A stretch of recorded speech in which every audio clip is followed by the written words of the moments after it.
Bienvenue à toutes et à tous. Nous sommes ici en présence de tas de camarades, de compagnons qui sont venus pour porter un témoignage sur la question qui nous réunit aujourd'hui. Il y a aussi des tas de gens qui n'ont pas pu venir, notamment Mariam Ashrafi, qui est la photographe dont les photos ont été diffusées pendant que vous vous installiez. Et il y avait aussi des planches de la BD de Mylène Saulois qu'on va entendre tout à l'heure.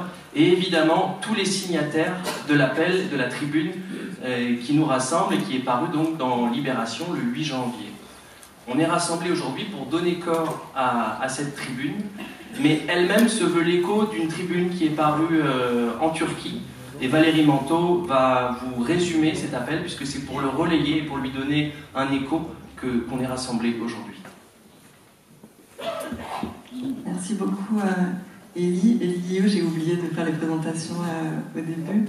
En effet, on est réunis ce soir, cet après-midi, autour de deux appels. Élie vous rappellera le contenu de l'appel qui est paru dans l'IB, dont nous sommes co-signataires. Mais il se fait d'abord l'écho d'un appel paru en Turquie de 78 intellectuels, artistes, penseurs, penseuses, turcs et kurdes, extrêmement courageux et courageuses, car on sait ce qu'il en coûte aujourd'hui de prendre la parole en Turquie pour les droits humains en général et pour les droits des Kurdes en particulier. On n'oublie pas on pense évidemment, en mettant l'accent aujourd'hui sur cette question, à toutes les autres situations dans le monde dans lesquelles ces mêmes questions et ces mêmes difficultés de prendre la parole pour la paix se posent évidemment. Je vous dis en quelques mots en quoi consiste l'appel des 78. Il est paru dans la presse en Turquie le 28 octobre. Il fait écho lui-même à un appel assez similaire paru en 2016 qui avait valu à ses signataires, vous en souvenez peut-être, plusieurs milliers de personnes licenciées, privées de leur travail, arrêtées, parfois emprisonnées. De nombreuses personnes parmi elles et eux en exil aujourd'hui, ce qui donne la mesure des risques qu'ont pris ces 78 personnes dont on parle aujourd'hui. Le rappel contient plusieurs points. Il rappelle d'abord qu'il y a eu une perspective de paix en Turquie et au Kurdistan pendant la période 2013-2015, une période de pourparlers entre l'État turc et le PKK. Et que pendant cette période, la Turquie a bénéficié d'un environnement relativement sans conflit, d'un climat de relative tranquillité sociale. Ils disent, je les cite, « Une solution pacifique aux problèmes kurdes était alors possible et l'opinion publique l'appuyait pleinement. » Il faut quand même se rappeler que ça a été possible, qu'on n'est pas en train de parler d'horizons ni lointains ni complètement abstraits. Il souligne également que la caractéristique de ce processus, il y a 10 ans à peine, c'était que Abdullah Öcalan était reconnu comme l'interlocuteur du gouvernement. Malheureusement, en 2015, comme vous le savez sans doute, le processus de paix a été perturbé. La Turquie est entrée dans une spirale de crise, de renouveau du conflit au Kurdistan, mais aussi de crise économique. Et depuis, les crises ne font que s'approfondir et s'enchaîner en Turquie, en Irak, en Syrie, et affecte ce pays politiquement, juridiquement, économiquement, moralement, culturellement. Les 78 appellent donc à la construction d'un nouveau processus de paix en Turquie et au Moyen-Orient. Je n'ai pas besoin de vous expliquer à quel point la crise s'enflamme de pays en pays dans la région qui est devenue, disent-ils, un foyer de feu. Je les cite, « Nous sommes contre et nous critiquons toutes les pratiques contraires aux droits humanitaires en Palestine, dans le nord et dans l'est de la Syrie, en Irak, au Karabakh, en Ukraine. Ils appellent à défendre la coexistence des peuples sur la base de l'égalité, de la justice, à renforcer la santé sociale du pays. » Et la déclaration poursuit sur cette phrase, « Il n'y a pas de gagnant dans la guerre, ni de perdant dans la paix. » Il rappelle encore qu'Abdullah Öcalan est privé de tous ses droits constitutionnels et légaux depuis 32 mois. Ses avocats n'ont aucune nouvelle de lui. Il demande à ce que ses droits soient respectés pour qu'il puisse jouer son rôle dans la recherche d'une solution pacifique, comme ça a été le cas entre 2013 et 2015. Et enfin, ils invitent l'opposition politique et sociale à renforcer sa politique de paix La déclaration se conclut ainsi: « La pire paix vaut mieux que la guerre la plus juste ». Je vous laisse méditer ces mots et je passe la parole à Élie pour parler de la tribune que nous avons écrite et co-signée au nom du collectif pour la paix qui est paru dans Libération très récemment. Merci. Donc, la tribune parue dans Libération, on ne va pas vous la lire intégralement. Elle a deux fonctions. La première est de ne pas laisser ces 78 signataires seuls et d'essayer de se faire leur relais ici. Et le deuxième point, c'est d'alerter sur les bombardements réguliers qui se produisent dans le nord de la Syrie. Depuis, il y a eu une période très intense entre le 5 et le 9 octobre, mais d'autres épisodes sont parvenus depuis. Il y a eu un dernier épisode juste à la fin du mois de décembre, et les conflits se poursuivent, même dans le nord de l'Irak, tous les quelques jours. Voilà, donc on voulait alerter sur cette situation-là. Gérard Chanian, qui va prendre la parole tout à l'heure, va faire un point sur la situation géostratégique en Turquie, dans le nord de la Syrie et dans le nord de l'Irak. Et aussi insister sur ce point, la tribune n'est pas portée par une organisation particulière, en revanche, elle est le croisement de multiples individus qui se sont reconnus un point de contact dans cette sensibilité avec la douleur du peuple kurde. Et parmi les signataires de cette tribune, il y a beaucoup d'écrivaines et d'écrivains, soit qui sont allés là-bas, soit qui parlent depuis leur propre concernement et qui en font des échos. Ça nous a semblé important de mettre l'accent là-dessus parce que il nous apparaît que la question kurde, pour le dire simplement, n'est pas encore assez identifiée en France dans nos radars sensibles. Et donc on se demande comment l'intensifier, comment intensifier cette présence-là.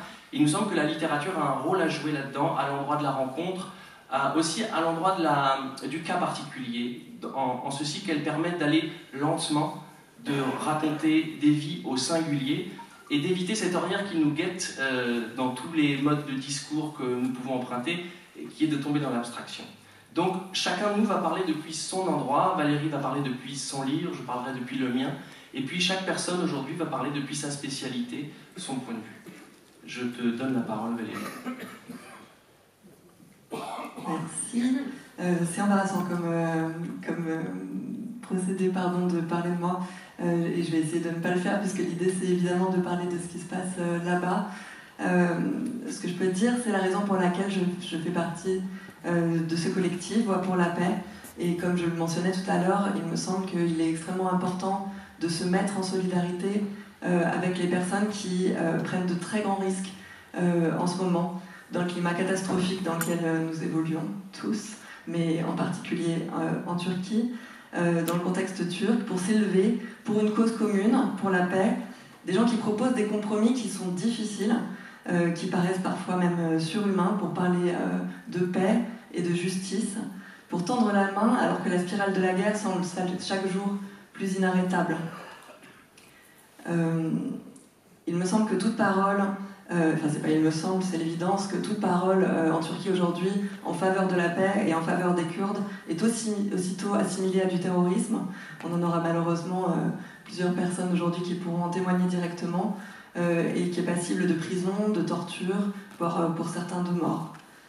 J'ai pour ma part passé de long séjour à Istanbul entre 2015 et 2017, et alors que, comme on le rappelait, le contexte de l'État turc plongeait dans la fin de l'État de droit et le retour du conflit avec les Kurdes. Et j'ai écrit là-bas un livre, Le Sillon, en hommage à une grande voix de la paix, assassinée en 2007, l'Arménien Hrant Dink. Il était membre d'une minorité martyrisée par le nationalisme turc, les Arméniens, mais Hrant avait l'intelligence de la paix. Et quand bien même il semble excessivement difficile de tendre une main pacifique à un État génocidaire, il mettait en garde contre l'enquistement des rancœurs et de la spirale de la guerre. Il mettait également en garde contre des alliances qui se feraient sur le dos d'autres minorités. Il réclamait un État multiculturel où toutes les cultures, les langues, les religions qui ont fait l'histoire de ces terres pourraient coexister comme elles le faisaient avant la naissance des États-nations dans l'Empire ottoman. Il réclamait, lui l'Arménien, je le cite, sa part de langue kurde. Et pour ma part, je pense aujourd'hui aussi à mes anciens camarades de Charlie Hebdo, à Charb notamment, également assassiné, qui écrivait en 2014, et je le cite, « Aujourd'hui, je suis kurde, je pense kurde, je parle kurde, je chante kurde, je pleure kurde. » Les Kurdes assassinés en Syrie ne sont pas des Kurdes, ils sont l'humanité qui résiste aux ténèbres. À la mort de Charb, le 7 janvier 2015, la France défilait en solidarité sous le slogan « Je suis Charlie ». À la mort de Hrant, en Turquie, le 19 janvier 2007, la Turquie défilait en solidarité sous le slogan « Nous sommes tous arméniens ». Il est encore temps de dire que nous sommes tous kurdes, que les voix pour la paix ne sont pas que les 78 courageux et courageuses qui ont pris la parole dans la presse turque récemment, que nous sommes des millions et qu'ils ne pourront pas les faire taire ni nous faire taire. Et il est encore temps de le faire avant que les cercueils ne défilent. Et c'est la raison pour laquelle je suis là aujourd'hui. Merci. Et avant de passer la parole aux différents intervenantes et intervenants, je vais vous lire un extrait de texte. Il y a à Sarajevo, un homme a dit « Il ne faut pas oublier que 10 000 personnes tuées, c'est 10 000 fois une personne tuée ». Et donc, pour lutter contre cette abstraction, je vous propose une rencontre avec une femme que j'ai rencontrée à Diyarbakır, en Turquie, en 2012. Elle me dit « Je ne peux pas chanter pour vous ». Elle est enfoncée dans son canapé, elle crache dans son mouchoir et puis elle me désigne la coupelle de biscuits sur la table basse. Moi, j'en veux pas, j'en prends quand même. Elle me dit « Non, on ne chante pas comme ça sans raison, il faut une situation. » D'accord ? Et quelle situation est-ce qu'il vous faut pour chanter ? Quand ils ont emmené mon père, là, par exemple, oui, je me suis mise à chanter. Elle murmure quelques notes pour se souvenir, et la peau de son cou est si fine que je vois sa gorge onduler. À côté de moi, mon guide me fait signe d'insister. « Quel chant est-ce que vous aimez chanter ?»« Oh, j'improvise, je décris la situation. Et s'il n'y a pas de situation, je chante sur le mouvement kurde. Mon neveu dans la montagne ou bien la capture de Tchalam. » À côté de moi, le guide sourit. « Donc on peut chanter après la situation, Khalti. » Pourquoi faire ? Je me tourne vers la télévision. Sur une musique martiale, des forces antiterroristes tirent à l'arme lourde sur un bosquet de mûriers. Et la détonation est diffusée plusieurs fois au ralenti. En bas de l'écran, sur le bandeau, on peut lire « Processus de paix ». La vieille femme éteint le poste. « Si je chante, je serai triste et vous aussi. Et vous savez pourquoi ? Parce que nos chants sont tristes. Et vous savez pourquoi ? Parce que nos vies sont tristes. » Sa parole a déjà quelque chose du chant. Le sifflement de ses poumons accompagne ses mots comme une ombre, comme une deuxième voix. Et de temps en temps, sa main tachée s'approche d'un tube de ventoline à côté d'elle sur le canapé avant de reculer nerveusement. Est-ce que je peux demander à une asthmatique de chanter ? Je range mon dictaphone et elle dit « Ton ami est venu de loin pour s'ennuyer chez moi. » Elle se lève avec peine, elle disparaît dans la cuisine et mon guide se penche vers moi. « Si tu cèdes maintenant, c'est impoli, tu dois demander au moins 3 fois pour qu'elle accepte. » Insiste, insiste. Moi, je regarde le plafond. Une ampoule faible éclaire nos fauteuils, la table basse, et tout le reste de la pièce est vide. La vieille femme revient, les bras chargés de gâteaux industriels, et puis au milieu du salon, à bout de souffle, elle les laisse tomber sur le sol. Moi, je ressors mon micro. « Vraiment, madame, je serais très honorée. » C'est non ! Et sur ces mots, elle déplie sa voix dans une note longue, le début d'une plainte, et puis elle éclate en quinte de tout. « Prends de la ventoline, Khalti. » Non, non, après le corps en redemande. Esclave, toujours esclave. Un silence nous entoure. La femme soupire le nom d'Allah. ne dites pas mon nom dans votre truc. Et puis, les paupières closes, les doigts crispés sur sa robe, elle prend une inspiration lente et elle se remet à chanter. Sa plainte se déploie, une nouvelle toux vient trouer sa gorge, mais la femme ne s'arrête plus. Elle inclut la toux dans son chant, comme elle inclut le sifflement des poumons, la petitesse de son souffle, le craquement des cordes vocales, le décrochement des glaires. Les parasites deviennent ornements, les obstacles deviennent chants. Les larmes montent aux yeux. En ce début d'après-midi, dans un salon mal éclairé, un siècle de douleur fait 3 minutes d'éternité. Et puis son chant meurt dans un murmure.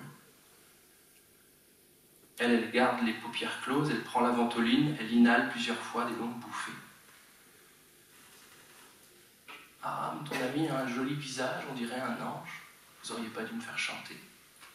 Pourquoi faire pleurer un ange? Elle tousse encore, elle rallume la télé. Voilà. On est tous tristes maintenant.